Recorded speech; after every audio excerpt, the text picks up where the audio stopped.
Hello ಕರ್ನಾಟಕದ ಜನತೆ, welcome back to updates Kannada 360 channel.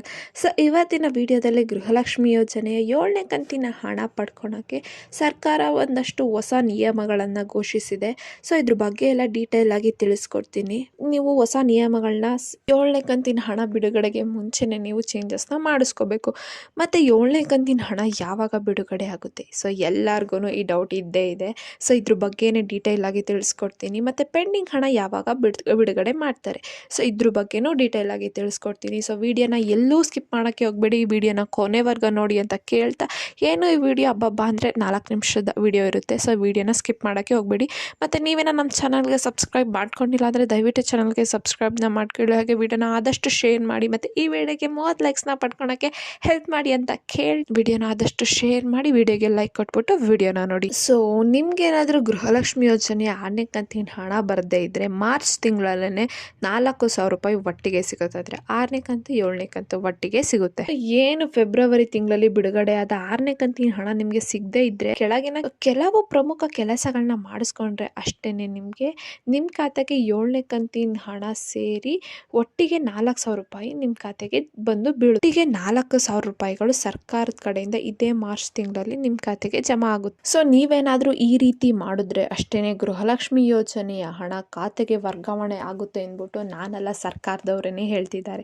So ಏನೇನೆಲ್ಲ ಮಾಡಬೇಕು ಅಂತ ನೋಡೋಣ. ಸೊ ಒಂದು KYC ಅಪ್ಡೇಟ್ ಮಾಡಿಸ್ಬೇಕು. ನೀವು KYC ಮಾಡಿಸಿದ್ದೀರಾ ಮತ್ತು KYC ಅಪ್ಡೇಟನ್ನು ಮಾಡಿಸ್ಬೇಕು.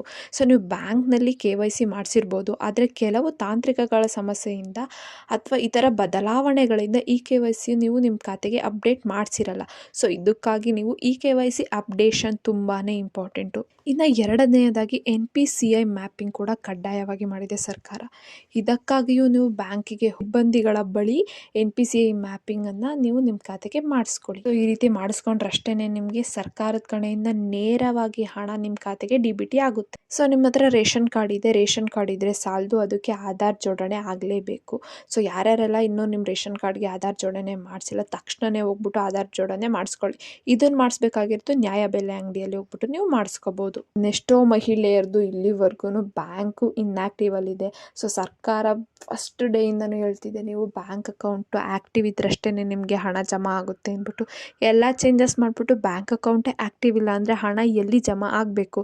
ಸೊ ಇದಕ್ಕೆ ನೀವೇನಾದರೂ ನಿಮ್ಮದು ಬ್ಯಾಂಕ್ ಅಕೌಂಟಲ್ಲಿ ಸಮಸ್ಯೆ ಇತ್ತು ಅಂದರೆ ನೀವು ಬೆಸ್ಟ್ ಅಂದರೆ ನೀವು ಪೋಸ್ಟ್ ಆಫೀಸಲ್ಲಿ ಒಂದು ಅಕೌಂಟ್ನ ತೆರೆಯೋದು. ಪೋಸ್ಟ್ ಆಫೀಸಲ್ಲಿ ಅಕೌಂಟ್ನ ತೆರಿಬೇಕಾದ್ರೆ ನೀವು ಎಲ್ಲ ಪ್ರೊಸೀಜರ್ಸ್ನ ಫಾಲೋ ಮಾಡಬೇಕು.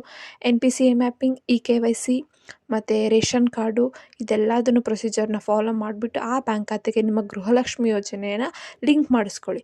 ಆವಾಗ ಹಣ ಡೈರೆಕ್ಟಾಗಿ ನಿಮ್ಮ ಖಾತೆಗೆ ಬಂದು ಜಮಾ ಆಗುತ್ತೆ. ಮತ್ತು 7ನೇ ಕಂತಿನ ಹಣ ಯಾವಾಗ ಬಿಡುಗಡೆ ಆಗ್ತಿದೆ. ಸೊ 7ನೇ ಕಂತಿನ ಹಣದ ಬಿಡುಗಡೆಗೆ ಸರ್ಕಾರ ಡೇಟನ್ನು ಫಿಕ್ಸ್ ಮಾಡಿತ್ತು. ಇದೇ ತಿಂಗಳು ಮಾರ್ಚ್ 15, 2024 7ನೇ ಕಂತಿನ ಹಣ ಎಲ್ಲರ ಮಹಿಳೆಯರ ಖಾತೆಗೆ ಜಮಾ ಆಗಲಿದೆ ಅಂದ್ಬಿಟ್ಟು ಸರ್ಕಾರ ಒಂದು ಸ್ಪಷ್ಟವಾದ ಸ್ಟೇಟ್ಮೆಂಟ್ನ ಕೊಟ್ಟಿದೆ.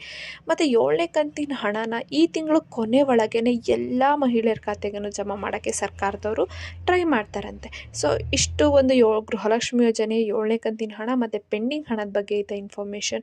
ಸೊ ಇಷ್ಟು ಹೇಳ್ತಾ ಇನ್ಫಾರ್ಮೇಷನ್ ನಿಮಗೆ ಇಷ್ಟ ಆಯಿತು ಅಂದ್ಕೊತೀನಿ. ಇಷ್ಟ ಆದರೆ ದಯವಿಟ್ಟು ಚಾನಲ್ಗೆ ಸಬ್ಸ್ಕ್ರೈಬ್ನ ಮಾಡಿಕೊಂಡು ಸಪೋರ್ಟ್ನ ಮಾಡಿ, ಪ್ಲೀಸ್ ಸಪೋರ್ಟ್ನ ಮಾಡಿ ಅಂತ ಕೇಳ್ತಾ ವಿಡಿಯೋನ ಆದಷ್ಟು ಶೇರ್ ಮಾಡಿ. ಸೊ ವಿಡಿಯೋಗೆ ಲೈಕ್ನ ಕೊಡಿ ಮತ್ತು ವಿಡಿಯೋನ ಆದಷ್ಟು ಶೇರ್ ಮಾಡಿ. ಏನೇ ಪ್ರಾಬ್ಲಮ್ ಇತ್ತು ಅಂದರೆ ಕಮೆಂಟ್ನ ಹಾಕಿ. ಧನ್ಯವಾದಗಳು.